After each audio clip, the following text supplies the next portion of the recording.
Olá, meus amigos, tudo bom com vocês? Eu sou Gustavo Fernandes. Vamos para mais uma aula do nosso curso gratuito de Direito Administrativo. Nossos canais de comunicação estão aí na tela. Aula 18, nossa penúltima aula. Vamos falar da intervenção do Estado no domínio econômico. Essa é uma aula que trata de um tema não muito cobrado em provas de direito administrativo. O tema perpassa lá pelo direito econômico para os concursos que cobram essa disciplina. Mas uma ou outra questão pode ser extraída de alguns concursos envolvendo o tema dessa aula.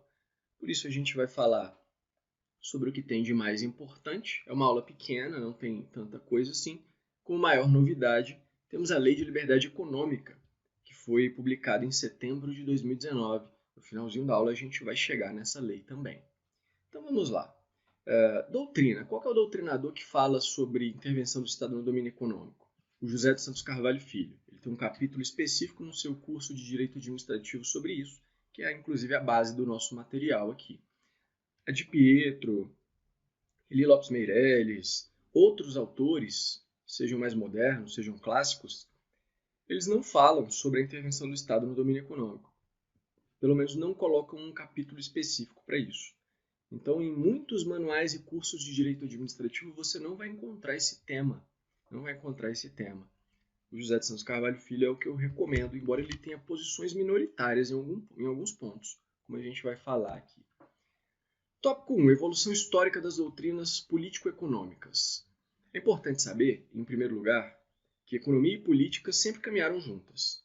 Isso é muito fácil de visualizar quando a gente olha os telenoticiários, né? Então, vemos crises políticas, impeachments de presidentes da República, de governadores, indícios de corrupção, investigações, crises políticas envolvendo os poderes, enfim, todas elas colocam a economia lá para baixo. Várias crises políticas a gente já acompanhou ao longo dos últimos anos, afetaram a economia drasticamente. Um fato político acontece, o dólar vai lá para cima, o valor da bolsa cai, enfim. De outro lado, se a política influencia a economia influencia demais a política. Então, na hora de tomar decisões políticas, os fatores econômicos eles são talvez os mais importantes. A gente vê isso diariamente. Vou dar um exemplo. Estava trabalhando com isso outro dia com alguns parentes meus. Quem é servidor público estadual, quem era servidor público da esfera estadual ou municipal, e depois de 2013 passou num concurso federal e tomou posse no concurso federal, está enfrentando problemas. Porque a administração pública, o governo, né, quase como um todo, vem entendendo restritivamente que quem era do serviço público estadual e passou para o federal vai ter que aderir ao novo regime previdenciário obrigatoriamente, ficando ali limitado ao teto da RGPS.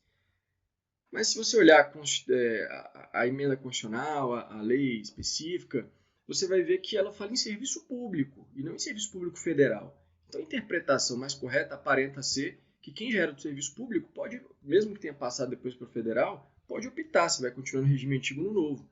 Mas por que as decisões da administração, do governo, geralmente são limitando esse direito? Por fatores econômicos. Eles querem que todos migrem para o novo regime, por questões econômicas. Isso vai ser decidido pelo Supremo. O Tribunal Federal está até em recurso, a repercussão geral já foi até reconhecida em recurso extraordinário. Então, quase todas as decisões políticas levam em conta fatores econômicos, certo?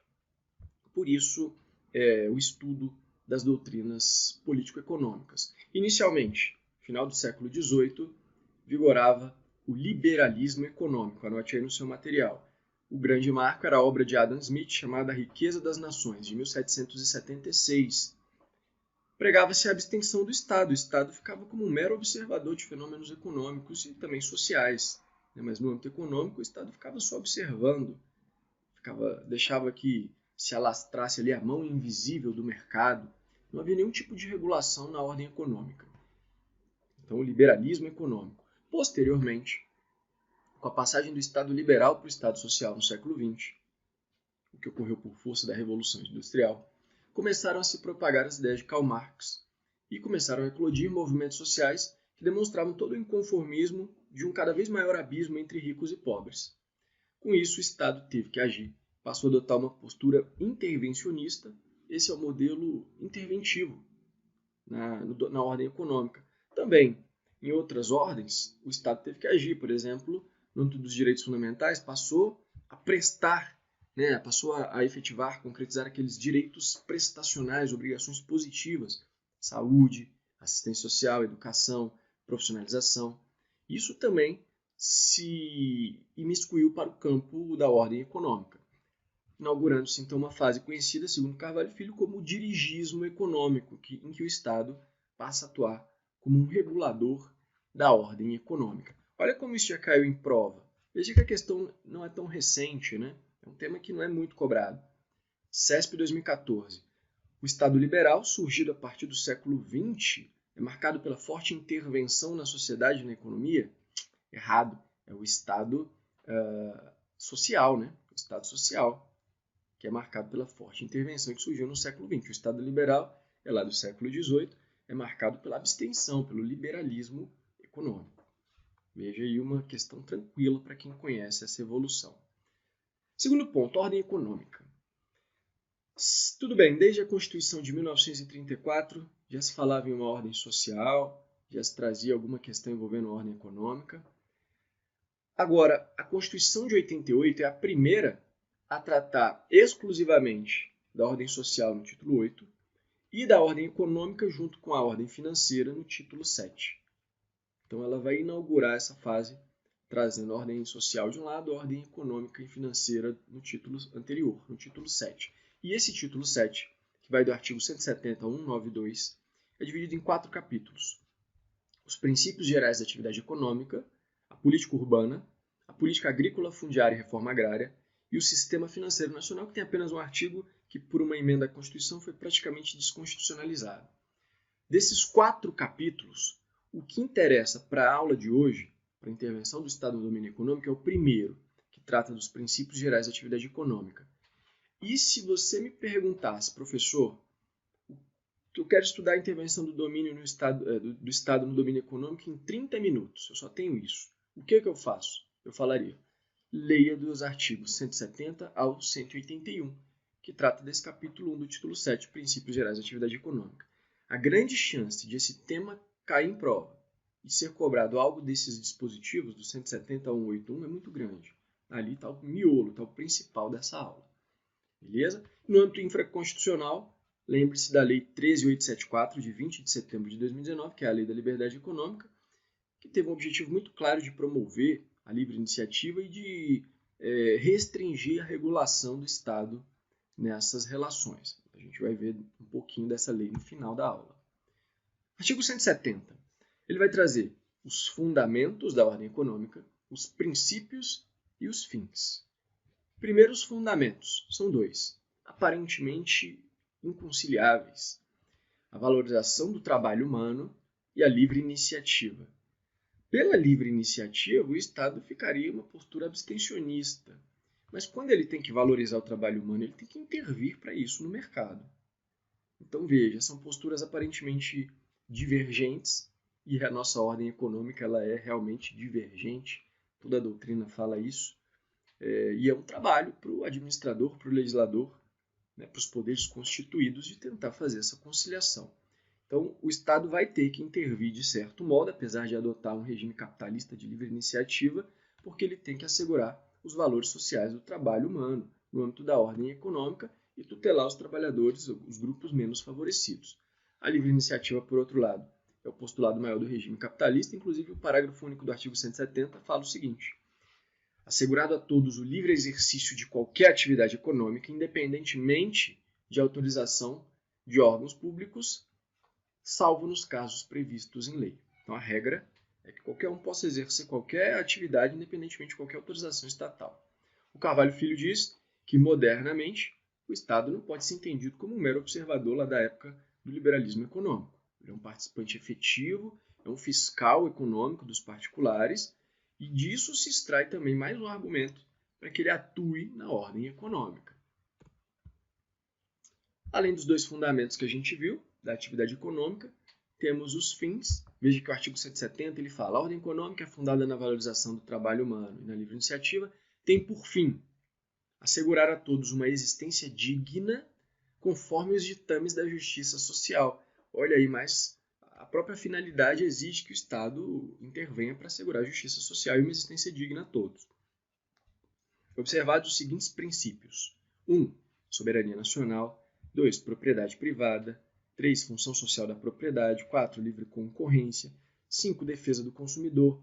O Estado vai ter que intervir de algum modo para que na ordem econômica se promova a defesa do consumidor, também a defesa do meio ambiente, inclusive com tratamento diferenciado nos termos da Constituição, redução de desigualdades regionais e sociais, que é um motivo maior, um princípio maior para exigir a intervenção estatal, busca do pleno emprego e um tratamento favorecido para empresas de pequeno porte. Cuidado, isso cai muito. Elas têm que ser constituídas sob as leis brasileiras e ter sede e administração no país, para ter o tratamento diferenciado. Sobre esse assunto, acho que a única súmula que a gente vai citar na aula é a súmula vinculante 49, diz: ofende o princípio da livre concorrência a lei municipal que impede a instalação de estabelecimentos comerciais do mesmo ramo em determinada área. Cuidado, quando envolve comércio, como é interesse local, geralmente a lei é municipal. Só não será lei municipal quando se trata de horário, de fixação do horário de funcionamento de agências bancárias, porque aí envolve o sistema financeiro nacional, a lei tem que ser federal.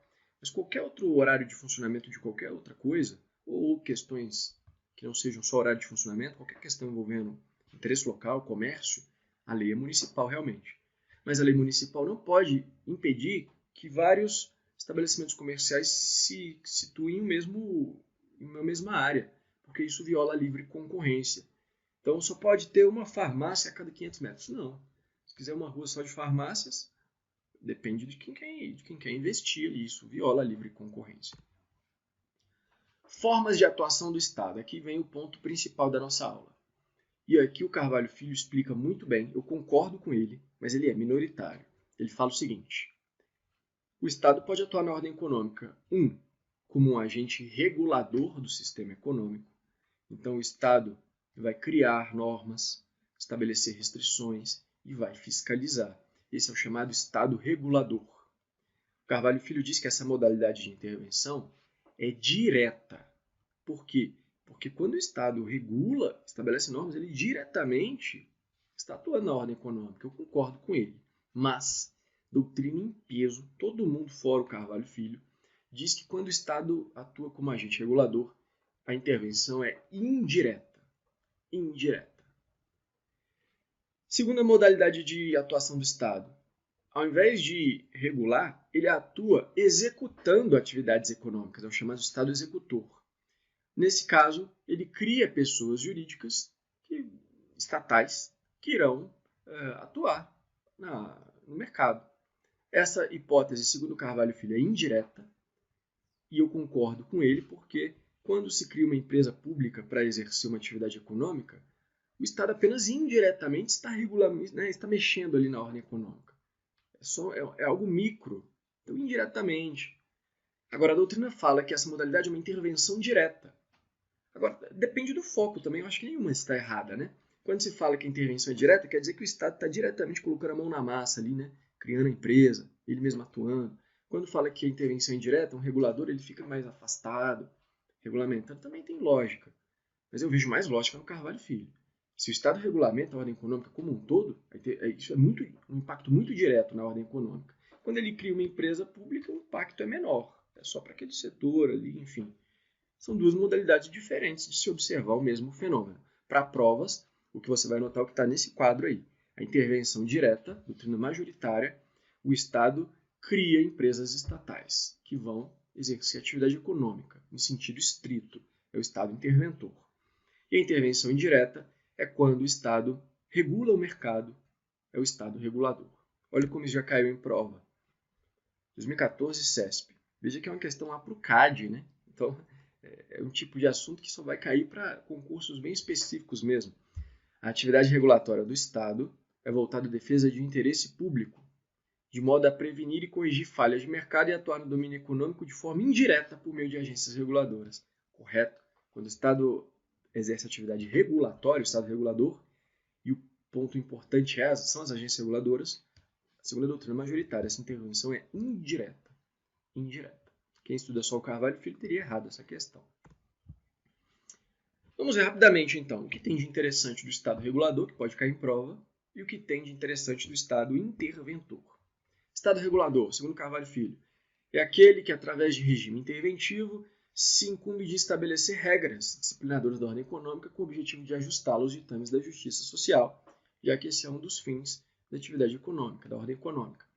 O principal artigo do Estado regulador é o 174 da Constituição, que diz: como agente normativo e regulador da atividade econômica, o Estado exercerá, na forma da lei, funções de fiscalização e incentivo, também chamado de fomento, e planejamento, sendo que o planejamento aí na tela está sublinhado, é determinante para o setor público e indicativo para o setor privado. Já vi questão de prova dizendo que é determinante tanto para o setor público quanto para o privado. Foi até em direito constitucional que caiu isso, porque está na Constituição, né? Errado. É determinante para o setor público e para o setor privado esse planejamento é indicativo. Então são 3 atividades. O que é a fiscalização? É a verificação do setor econômico para ver se tem comportamento abusivo ou não. Incentivo, estímulo ao desenvolvimento econômico e social. Pode se dar por isenções fiscais, aumento de alíquota para importação, abertura de crédito especial para um determinado setor. Então, crédito para o setor agrícola, por exemplo, empréstimos em condições favoráveis, é o fomento. E o planejamento é a fixação de metas, que são determinantes aí para o setor público e indicativas para o setor privado. De quem é a competência não só para atuar legislando, mas materialmente em regulação do domínio econômico? Em regra, a competência da União Federal. Basta você ver o artigo 21, olha o tanto de incisos, e o 22, que trata da competência privativa para legislar, o tanto de incisos. Tudo isso aí é competência da União, exclusiva ou privativa, depende se é material do 21 ou concorrente, ou legislativa do 22, que é privativa. Os estados podem também atuar? Podem. Regulando a ordem econômica? Podem. Tem lá artigo 23 e 24, alguns dispositivos, depois você dá uma lida, que tratam do tema, mas é residual, é muito pouco. Só que tem um detalhe. Embora a União concentre 90% da competência ou das competências para regular a ordem econômica, a principal delas é de todos.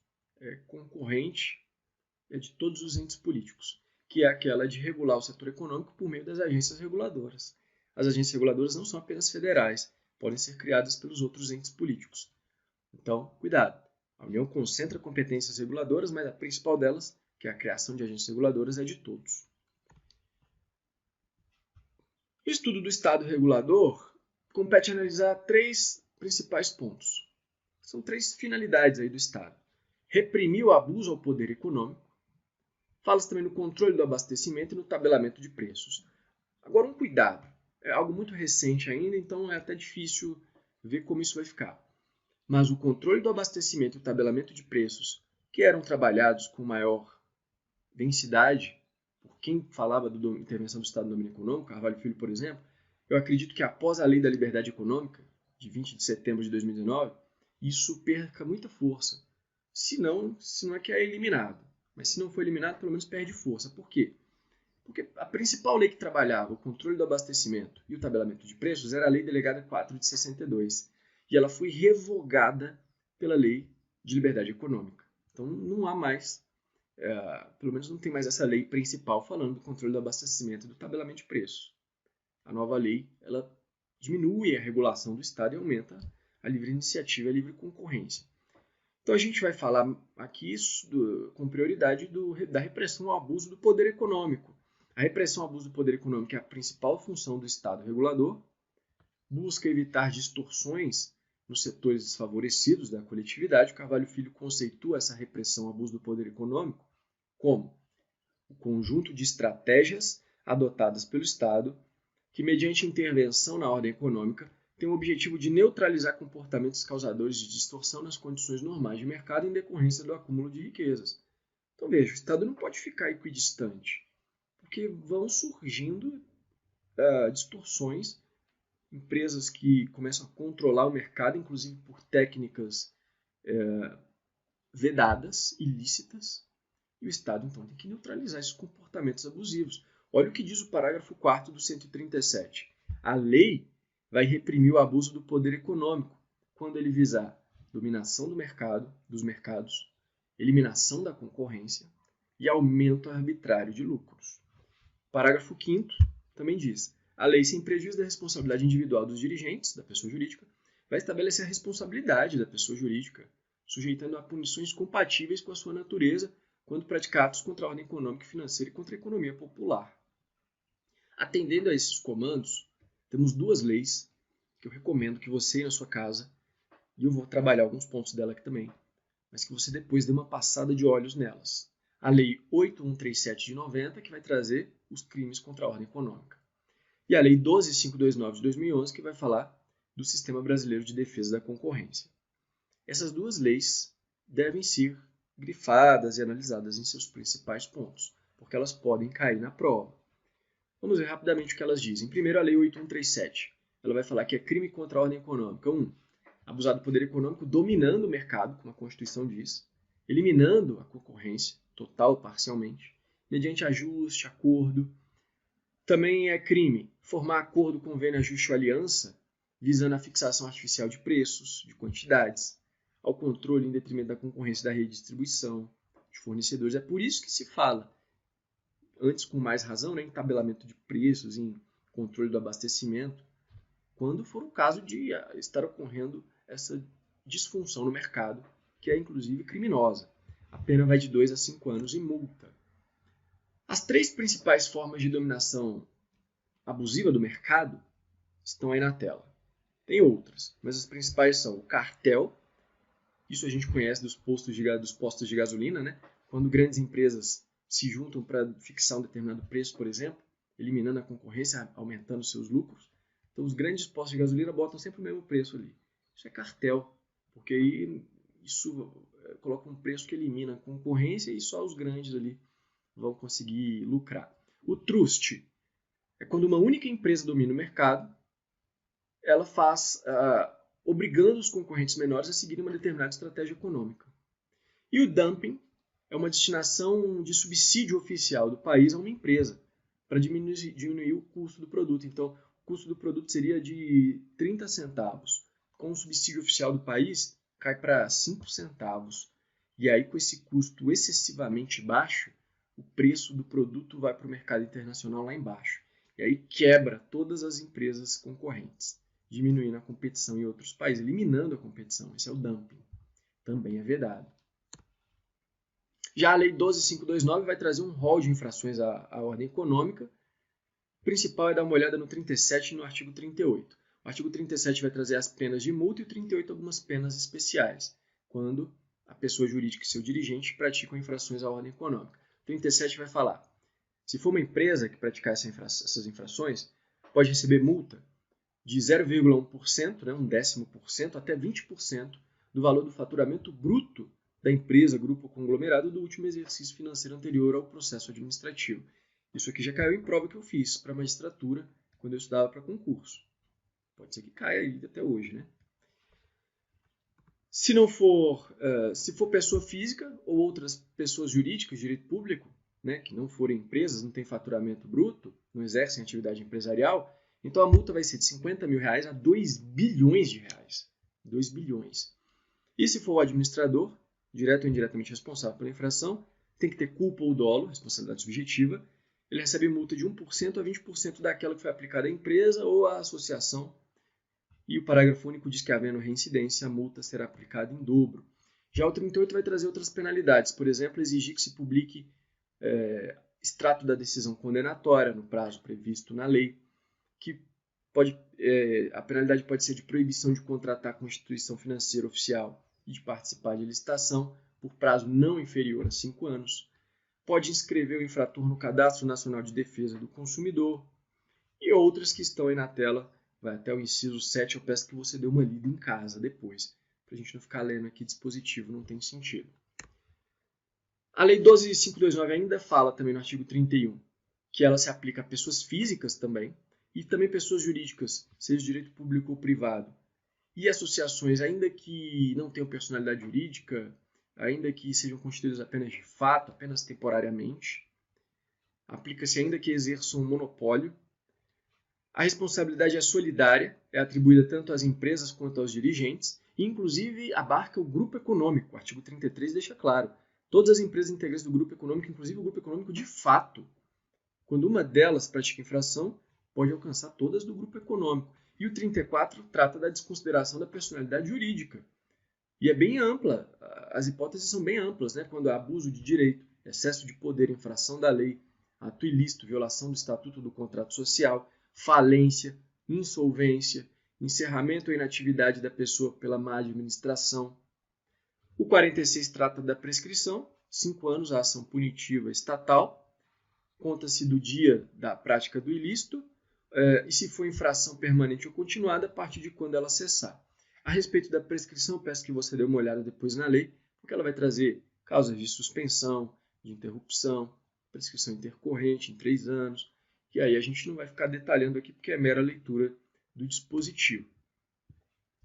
O mais importante talvez esteja lá no artigo 86, que vai tratar do acordo de leniência. O acordo de leniência, com a colaboração do CAD, né, por parte de quem pratica infração, ele é como se fosse aquela delação premiada lá do direito processual penal, mas aqui no âmbito administrativo. O artigo 86 diz que o CAD, por intermédio da Superintendência Geral, pode celebrar um acordo de leniência com a pessoa infratora, com a extinção da ação punitiva na administração, então não vai receber as sanções administrativas que a gente estuda, ou vai reduzir de 1/3 a 2/3 a penalidade, vai reduzir bastante.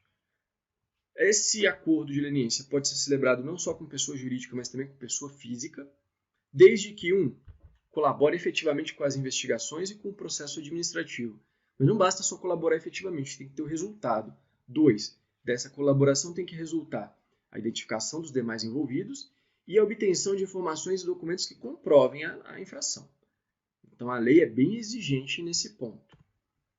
O parágrafo 1º diz sobre os requisitos cumulativos para celebrar o acordo. Primeiro, a empresa tem que ser a primeira a se qualificar a respeito da infração noticiada ou sob investigação. Segundo, ela tem que cessar completamente o seu envolvimento na infração. Terceiro, a Superintendência Geral não tem que ter provas suficientes para assegurar a condenação. Ou seja, a participação da empresa do acordo de leniência é fundamental. Mas se a Superintendência já tinha provas, não vai ter acordo. E 4, a empresa tem que confessar sua participação, cooperar plena e permanentemente, comparecendo em todos os atos. E o parágrafo 2º diz que as pessoas físicas têm que cumprir os mesmos requisitos, salvo do inciso 1, porque o inciso 1 fala apenas da empresa. A empresa, primeiro a se qualificar, os outros 3 têm que estar presentes para a celebração do acordo. Se descumprir o acordo, parágrafo 12, fica 3 anos impedido de celebrar novo acordo de leniência. O artigo 87 fala que, quando se tratar de crime contra a ordem econômica, que a gente já viu da Lei 8137, crimes relacionados a cartel, tipificados na Lei 8666, e tipificado no 288 do Código Penal, nesses casos o acordo de leniência vai não só suspender o prazo da prescrição, como impedir o oferecimento da denúncia. E se for cumprido o acordo, extingue-se a punibilidade. Então aqui é o grande incentivo. Além de impedir ou pelo menos reduzir as penalidades administrativas, extingue a punibilidade dos crimes contra a ordem econômica também para quem celebrar o acordo e cumpri-lo. Esse é o estado regulador. Veja que tem alguns detalhes importantes, inclusive no âmbito infralegal. E o estado executor? Bom, além de regular a atividade econômica, ele pode exercê-la em 2 cenários: em regime de livre concorrência ou mediante monopólio.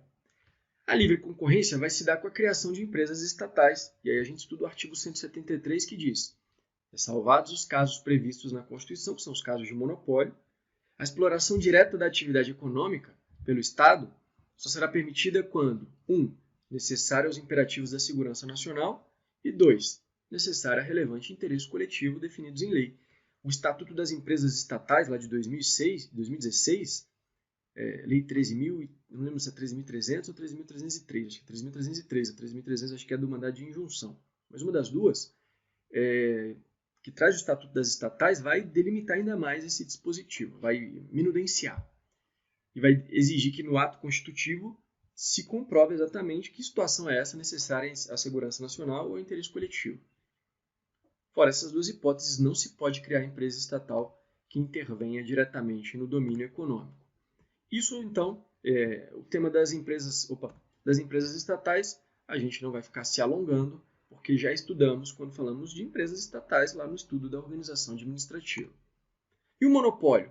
Carvalho Filho diz, é a atribuição conferida ao Estado para o desempenho exclusivo de certa atividade no domínio econômico, tendo em vista o interesse público. O Estado, então, atua exclusivamente. Quais são as hipóteses de monopólio? Elas estão no 177. Para não ficar lendo os 5 incisos com vocês, basta notar que são atividades petrolíferas, petróleo, gás natural, e atividades nucleares, minérios nucleares e minerais nucleares. Então, quando se tratar de atividade petrolífera ou nuclear, o Estado tem monopólio. Agora, cuidado. O monopólio, que era bem tranquilo no texto originário, com 2 emendas à Constituição ele se tornou relativizado. A emenda 9 de 95 passou a dispor o seguinte, no parágrafo 1º do 177. A União poderá contratar com empresas estatais ou mesmo com empresas privadas a realização das atividades petrolíferas, dos incisos 1 a 4. Então é um monopólio entre aspas, porque ela pode agora delegar isso aí. E a emenda 49 de 2006 também relativizou o inciso 5, que trata lá na situação dos radioisótopos, de atividades nucleares. Então há uma relativização. O Carvalho Filho diz que existem monopólios implícitos. Ele vai falar, por exemplo, do artigo 21, o inciso que trata da emissão de moedas é um monopólio, serviço postal, exploração de telecomunicações e outras lá do inciso 12, que eu peço que você leia depois. Então, monopólios implícitos também podem existir. E para a gente encerrar a nossa aula, a Lei de Liberdade Econômica. Tanta aula que a gente grava que a voz já está até falhando aqui, pessoal. É para fechar. A Lei 13.874, final de 2019, ela vai instituir uma declaração de direitos de liberdade econômica e estabelecer garantias de livre mercado, diminuindo um pouco o poder regulatório estatal, trazendo restrições. É uma lei muito importante para quem vai estudar direito econômico. Ela incide em outras áreas, relações trabalhistas, tributárias, financeiras, altera alguns dispositivos do Código Civil, quem for estudar o direito civil, e o mais importante aqui para a gente é que ela revoga a Lei Delegada 4 de 62, que falava do tabelamento de preços e controle de abastecimento. O âmbito de aplicação dela, dos artigos 1º, 2º, 3º e 4º, pega todo mundo, inclusive estados, DF e municípios, salvo o disposto no inciso 9 do caput do artigo 3º, que não se aplica a estados, DF e municípios, mas pode se aplicar os termos do parágrafo 5º ali do artigo 1º, que eu peço que você dê uma lida depois. Isso aqui nem é importante. O que é importante é que o artigo 1º vai trazer os direitos de liberdade econômica, como forma de proteção à livre iniciativa e à livre exercício da atividade econômica. Esses direitos são titularizados pelas pessoas naturais e jurídicas.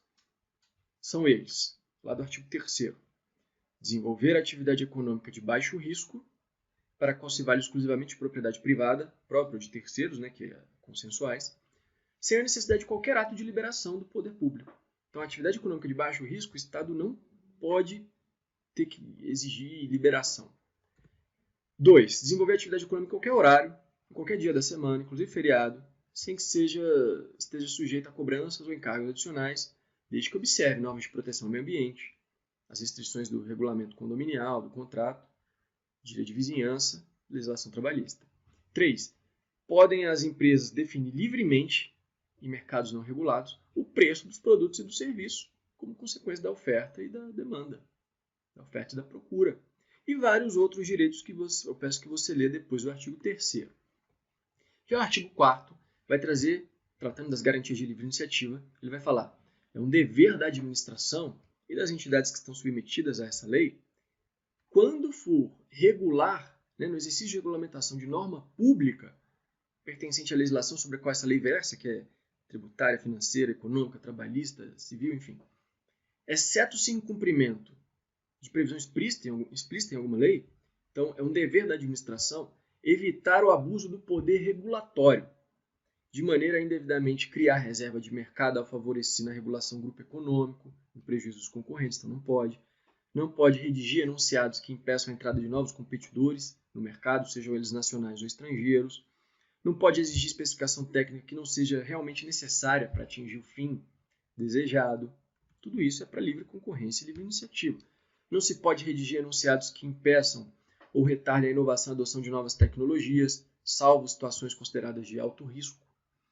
Não se pode aumentar os custos de transação sem demonstrar benefício. criar demanda artificial ou compulsória de produto, serviço ou atividade, inclusive de uso de cartórios, registros e cadastros, introduzir limites à livre formação de sociedades empresárias, restringir o uso e exercício de publicidade e propaganda sobre o setor econômico, salvo quando a própria lei vedar, inclusive nos termos da Constituição, né, que traz vedações ao tabaco, a publicidade de bebidas alcoólicas, enfim. 9. Também não se pode exigir, sob o pretexto de inscrição tributária, requerimentos de outra natureza, mitigando os efeitos de um determinado artigo da lei. Veja, então, que privilegia a liberdade econômica e a livre iniciativa. Se cair em prova a lei de liberdade econômica, ao menos no atual momento, é letra de lei, não tem o que cobrar. Sobretudo na nossa prova aqui de direito administrativo. Meus amigos, com isso a gente encerra e vamos, na semana que vem, para a nossa última aula, a improbidade administrativa. Um abraço.